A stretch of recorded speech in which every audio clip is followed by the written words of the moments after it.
What's good, my guys? I know I haven't been here for a while, bro. You a bitch.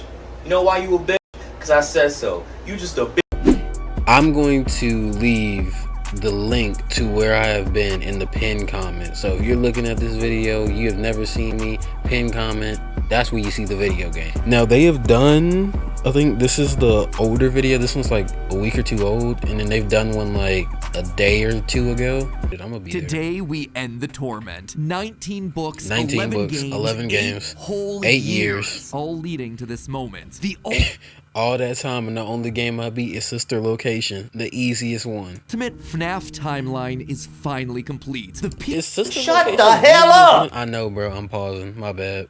Pieces are in place for us. Now all we have to do is put this story of tragedy, jealousy, and loss back together. Right. I don't understand Hello, nothing. Internet. Welcome to Game Theory, the show that feels like a kid revealing the class project that he's been working on all year. Except here, it's the class project that I've been working on for the past decade of my life. This one is big, my friends, and I gotta admit, kind of nervous. I haven't attempted a timeline video on this franchise since 2018. Back in the day. Y'all remember that timeline, bro. For real. Yeah. It was looking rough back then. Days when Mike was the crying child, Afton coming back was actually a surprise, and Fazgoo wasn't a phrase I'd ever thought I'd have to utter. But since the last time I did something like this, we've had 3 more massive games, a death and revival of the FNAF movie, and more robot I ain't gonna cap, bro. I'm not gonna cap. Hot take, security breach ass. You can shake a staff bot ass. Compared to the other games, bro. It's exhausting trying to keep track of this whole franchise, which honestly is why I'm here today. Security breach ain't have the same horror aspect as the other games, you know. Like, you gotta constantly be on watch, bro. This point is there's like 2020 modes, it is full like of speculation the scare's gone. So gone. to hopefully make it a little easier for everyone and to give us all a baseline to FNAF talk about Plus, this franchise moving forward into the future, it's time to reveal my current working FNAF timeline. But just before I do, I just want to explain a couple of things. First, this timeline is massive. Seriously, it is huge. This thing towers over any video project we have ever done on the channel. But when you look at the totality of this franchise, the story of FNAF really boils down to the story of one man, William Afton. His successes, his failures, his rise to becoming co-owner of one of the most successful restaurant franchises in the world. Where Foxy at, bro? I done seen everybody but him. He helped to create, only to then be reborn in a new digital form later. That's why I've decided to split this timeline into 3 main chunks: the foundation of Freddy's, how the business started and how it came into being; the Afton era, William's decades-long murder spree; and post-Purple Guy, basically modern FNAF, everything that happens after the pizzeria simulator fire. And because there are lots of new big revelations in this thing that seemingly come out of nowhere, as well as just points I want to talk about further, I decided to dedicate 1 episode to each chunk. I originally wanted it to be one seamless, continuous video, but it just felt incomplete without. I mean, y'all getting 3 videos, bro. Go ahead, hit the like button. You getting 3, depending how this do. Last one, y'all tore that like button up, bro. I want the same thing. Some sort of explanation at the end of each one. Once this whole thing's done, I promise I'm gonna merge all the narrative bits into one massive video so you can just skip my explanations. But for now, this just felt like the best, most satisfying, most complete way to do this. That being said, this is still about the story, the broad strokes of the franchise. So in order to make sure that you guys know that I'm not just pulling answers out of thin air, not only am I discussing some of the more controversial bits at the end of each chunk, we're also putting in a handy little graphic in the bottom left-hand corner of the screen, which will show thumbnails, video titles, books, and any other citations that we need throughout the video. So if you wish to understand that specific statement in more detail, you know exactly where we've taken it from. That way you can look into those details for yourself. So sit back, grab some popcorn or your pitchforks if you're the type to get upset when I say something controversial, and make sure you subscribe. Somebody doing it in the comments. You're gonna want to come back to a few times in order to fully dissect. Without any more waiting, I present to you the story of a loving, obsessive father who slowly descended into madness, and along the way here we go. The secret to eternal life. Foundations of Freddy's. Our story begins not in the 1980s, or even in the 1970s, but all the way back in the 1930s. It was the throes of the Great Depression, and people were in desperate need of cheap entertainment, especially in Utah, that would make one of the states hit hardest, that fourth highest unemployment in the nation, and full of transients. People looking for work in Salt Lake, finding none, and ultimately moving on to find their fortunes out in California. People were tired and they were hungry, but as they traveled, there was one thing that could lift their spirits: a simple roadside attraction called Fredbear's Singin' Show. The ads were plastered all over town, featuring an animated bear drawn in the popular pie-eyed cartoon style for characters at the time. He resembled cartoons like Mickey Mouse, Felix the Cat, Betty Boop. It immediately said that this, Fredbear's, was a place where you could bring the family. And the price, honestly, couldn't be beat. For 50 cents, you could get food and entertainment as you watched the local trained real-life dancing bear perform on stage. Normally, you only got to see dancing bears at large traveling circuses like Barnum and Bailey, where the tickets would go for about $1. That's $1 without food. $1 back then is like the type from 50. the Vaughn brothers or the Robbins brothers, where tickets would sell for just a mere 50 cents. Watching that bear do tricks on stage brought a glimmer of joy at a time when so much was wrong with the world. A real life show bear would go on for years, bringing happiness to hundreds of travelers passing through looking for a quick meal. But it left a permanent impression on one little boy, capturing his imagination in a way that nothing else had. One little boy named Billy. That was his nickname at least, but his parents liked to call him William Afton. The bear could dance, it could sing. For decades, William dreamed of recreating that moment of bringing a musical bear to life, but how? William was smart, without a doubt, and he had a keen mind for business, but he wasn't the most creative. How do you make a singing, dancing bear come to life? The best he could do was using rudimentary costumes. William was inspired by the work of Walt Disney, who throughout the 50s and 60s was pioneering the use of mascot suits throughout his theme park. The big innovation, suits with 5 fingers. This allowed the performers wearing the suits to use their natural arms and hands to interact with the guests, as opposed to the older models where the arms would just hang limply by their sides. Finally, with a simple mascot suit, he would be able to realize his childhood dream. He would be able to bring Fredbear to life. To appeal to the kids, and for copyright reasons, he changed Fredbear from a realistic I wonder, so in the 1930s, you're thinking like just mascots and everything, you know, and like that's where it's originating from.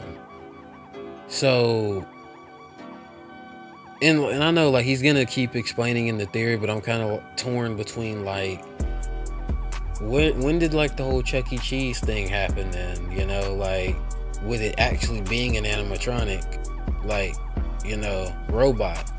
But I think he's gonna explain animal to a yellow bear with a purple hat and bow tie. But feeling like one character wasn't enough, he added another friend, a yellow rabbit with a purple vest and matching tie named Bonnie the Bunny. While Fredbear was certainly his first love, Bonnie was extra special because that was his. It was an original character that he had created from scratch. And I do mean scratch. William's hand-sewn costumes were rough with seams and stitches visibly showing, but it was the best that he could do. And you know what? It was just enough. Bonnie and Fredbear would perform on stage to small but enthusiastic crowds. Finally, he was able to deliver fantasy and fun to all the kids, delighting and inspiring them in the exact way that he had been delighted and inspired so many years ago. And things could have ended there. That could have been the end to his story. It could have been perfect had it not been for one thing. Other people saw the success of his idea and they wanted in. Enter Chica's Party World, a rival restaurant starring performing animal characters. His idea, except they did it better. William may have been the first, but obviously he wasn't the best. It hurt the prideful William Afton to admit it, but this restaurant was able to do the thing that he always wanted to do, make the animals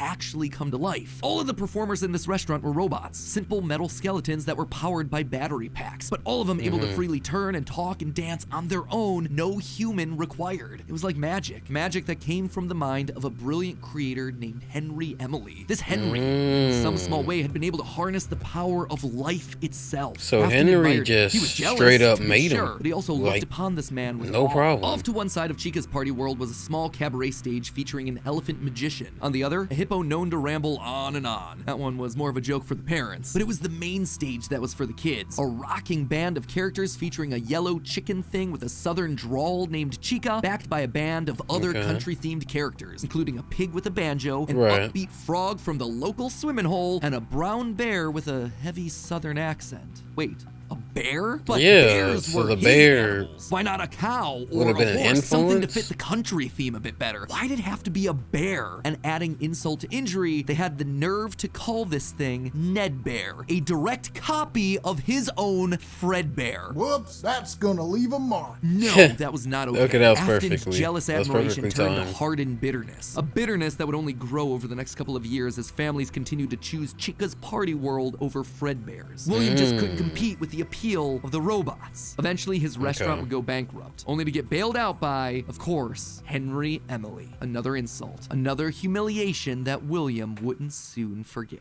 1979. So Despite being bitter, jealousy Afton couldn't deny that what came next was a period of massive success and expansion. With the two franchises now merged into one, it was the best of both worlds. Afton's ideas with Henry's robotic expertise. The two men decided to launch under a new name, Fredbear's Family Diner, a pizza chain that would eventually come to feature a mix of humans in performing suits as well as on-stage animatronics. They decided to stick with Fredbear as the headliner, considering the yellow bear was easily identifiable as a brand and because he was the original performing animal mascot. Afton appreciated that. This new restaurant would also see a mix of characters as the two franchises merged into one, with Pig Patch and Happy Frog performing right alongside Fredbear and Bonnie. And as part of this one big Fredbear family, they even got themselves official merch that were released, ranging from masks to magnets. The crappy Mr. Hippo fridge magnet? I am sorry, Gregory. That said, not all the characters were winners. The reception to some characters was just mediocre, so they faded away into the dumpster, storage units, and retro budget tech stores of lost nostalgia. Hold up, buy item for what?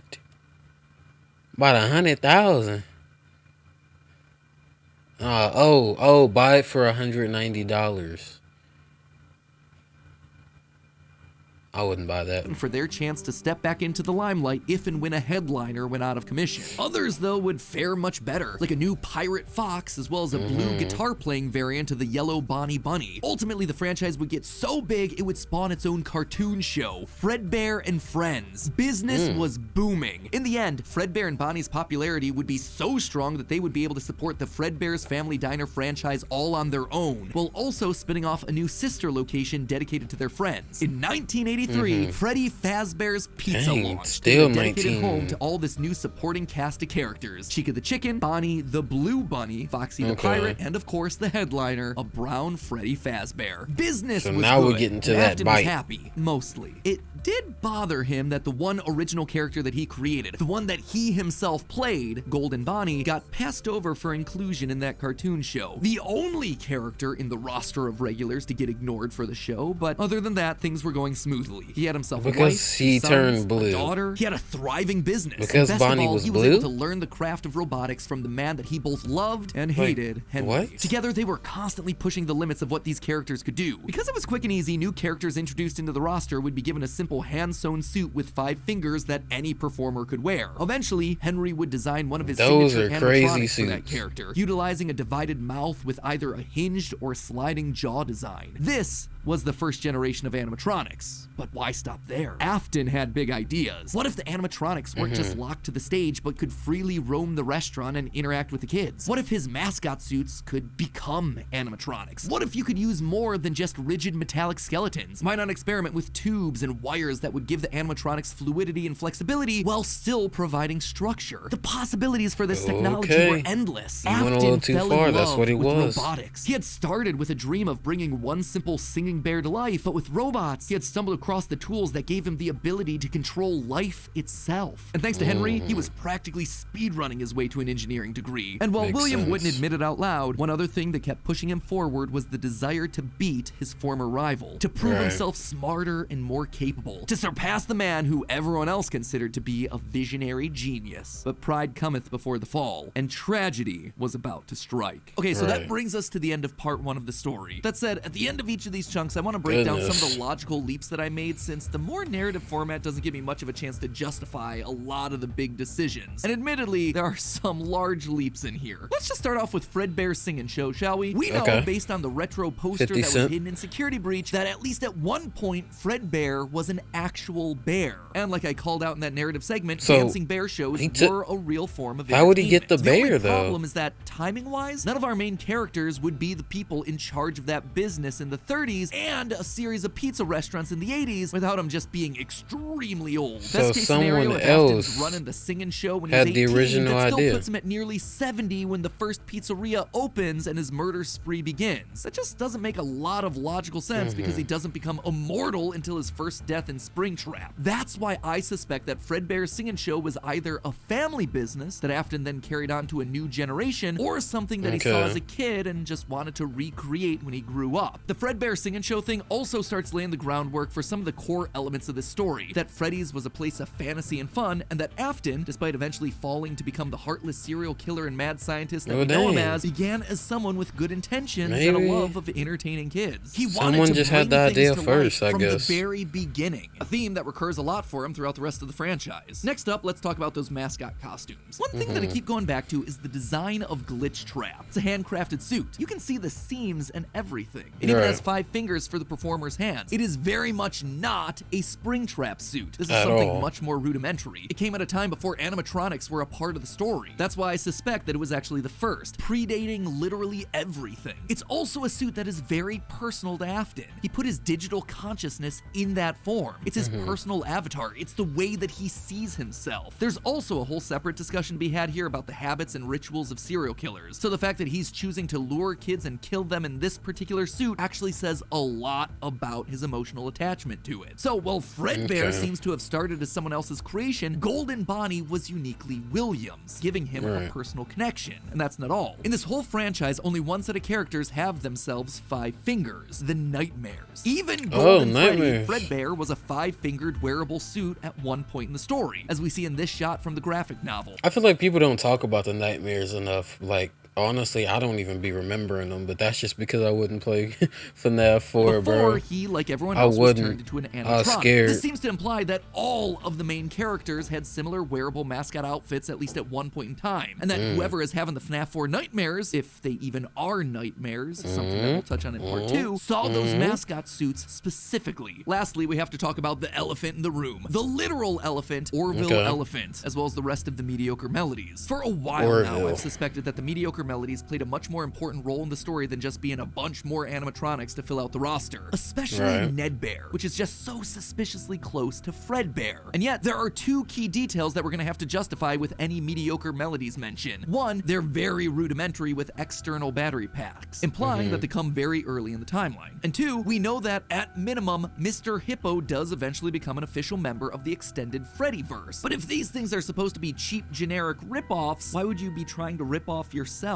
You wouldn't. You would be stealing someone else's ideas. So if Afton created Fredbear, there would have to be some rival franchise. The only other person who would likely be ripping him off, Henry. We've talked extensively about how the mediocre melodies are clearly Henry's design aesthetic, so it just has to be him. I don't think Henry's doing this maliciously. He doesn't strike me as the type. He was likely building the robots at the orders of someone else that was running a rival restaurant franchise. But that's enough motivation to start Afton down a path of jealous rivalry, but also begrudging admiration. As the Freddy Files Ultimate Edition says, it's important to revisit the beginning of Henry and William's relationship, so here you go. So this is where it begins. Also, this is future matpat here coming back to add this one in. Seems like the recently released character encyclopedia has backed up all of this speculation. I've had this timeline written for about a month now, but I've also been holding off a bit to see what wrenches this character encyclopedia might throw into it. And on this particular point, I gotta say, it seems like we might actually have nailed it. They actively call out the suspicious similarities to the main Fredbear crew. Quote from one of the pages: Ned Bear looks like an imitation, altered just enough to avoid copyright issues. I don't know about you, but that seems to imply that we were right on the money. Knowing all of this, at one point the franchises had to have merged. That's really the only way that you get Mr. Hippo from the rival franchise as part of the Fazbear crew. This also mirrors a lot of what happened in the real life history of Chuck E. Cheese, with 2 rival restaurants, each with their own cast of characters, creepy animatronics, one unified brand. I would never be there. That in detail with other videos, just wanted to remind you all of that here. But why would I call out the rival restaurant as being named Chica's Party World? Few things, actually. First, we know for a fact that a location named Chica's Party World exists. It is mentioned in the source code teasing sister location, so it is out there somewhere and doesn't fit cleanly anywhere. Second, in the story The Puppet Carver, Chica is very explicitly looped in with the book versions of Pig Patch and Ned Bear, implying that she started as a mediocre melody. Thirdly, her design just fits better with a theme of down-home country animals with southern accents starts playing the banjo and eating with Bibs. And with her being the headliner of the show with her name on the restaurant, it would make sense then that when the restaurants merged, she was the one that was added to the main cast of characters while all the other mediocres faded away. It's also why when Freddy's closes after William's killing spree, she's the one to branch back off into her old franchise and is therefore missing in sister location. A detail that's bothered me for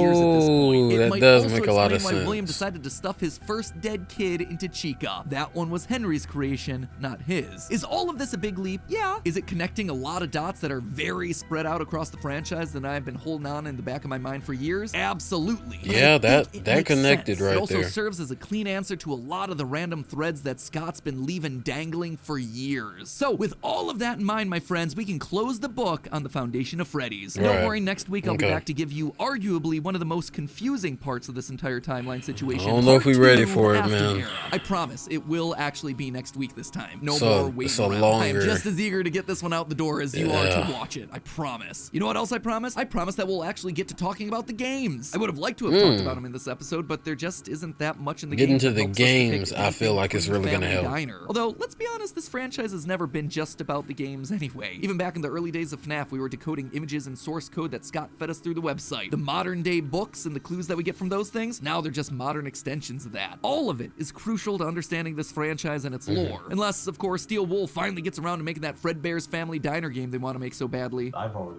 would love to do is get kind of back to, I have no clue if we'll ever be able to do this, but getting back to kind of like the origin of like Fazbear Entertainment. Or That would Freddy Fazbear. But That in the would be meantime, a while we wait big for that jump. inevitably cryptic game, I hope that this start to the timeline helps to fill in some of those gaps. I'm excited to share part 2 with you next week. If you haven't subscribed and rang the Part bell, 2. make sure you do it now so you're notified when that part drops. I cannot wait to see your thoughts down in the Part comments 2. below. And as always, I remind you, it's all just a theory. A game theory. Go easy on me. Tried my best. Hold on, I'm looking at this food theory video. I might have to watch that, bro, because the lore of Chuck E. Cheese is looking good, bro. I kind of need to add that one to the bag, bro. As always, check that link in the pinned comment if you a real one. Original links are in the description. I will see you in the next video. I don't know when it's gonna be, but it's gonna be when it be. I don't know, bro. You still ain't click off? That's crazy.